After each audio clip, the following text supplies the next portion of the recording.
Bonjour, je me présente Benjamin Hachem, avocat au barreau de Marseille, docteur en droit public. L'objet de la présente vidéo est de revenir sur la condition de l'intérêt pour agir pour pouvoir contester une autorisation de construire. Permis de construire, permis d'aménager, déclaration préalable de travaux.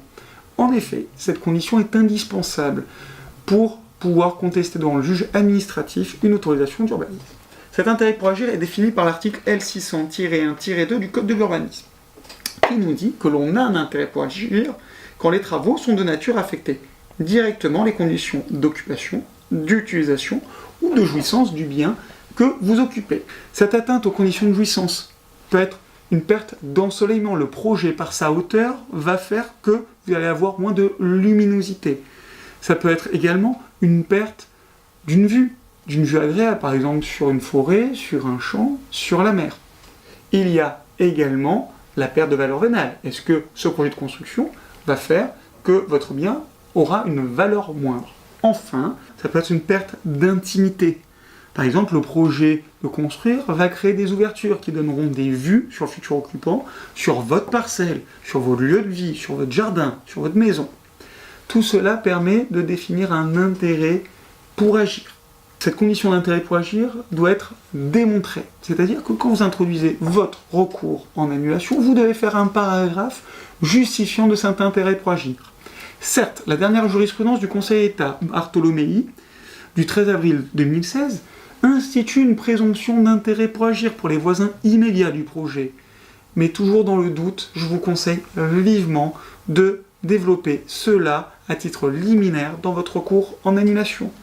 Et d'apporter des éléments, par exemple des photographies prises depuis chez vous, montrant le terrain accueillant le projet de construction, montrant que la construction sera située pas loin et que celle-ci est de nature à vous créer des troubles dans vos conditions de jouissance, perte d'ensoleillement, création de vue, et également un plan de situation qui indique la distance du projet. Est-ce que c'est à quelques mètres, quelques dizaines de mètres, pour bien démontrer que vous avez un intérêt pour agir. Ce plan de situation peut être un plan cadastral ou aller sur le site de Géoportail qui permet de voir la parcelle et calculer la distance entre votre parcelle et la parcelle du projet. De plus, l'article R600-4, créé par le décret du 17 juillet 2018, prévoit que vous devez produire des documents justificatifs. En effet, cet article nous indique qu'on doit joindre au recours en annulation le titre de propriété, un contrat de bail ou un contrat préliminaire, par exemple une promesse de vente, ou tout acte de nature à établir le caractère régulier de l'occupation de la détention du bien. Ça peut être une taxe d'habitation, une taxe foncière ou un titre de propriété ou une attestation de propriété. Ces documents devront être impérativement joints à votre requête sous peine que celle-ci soit jugée irrecevable.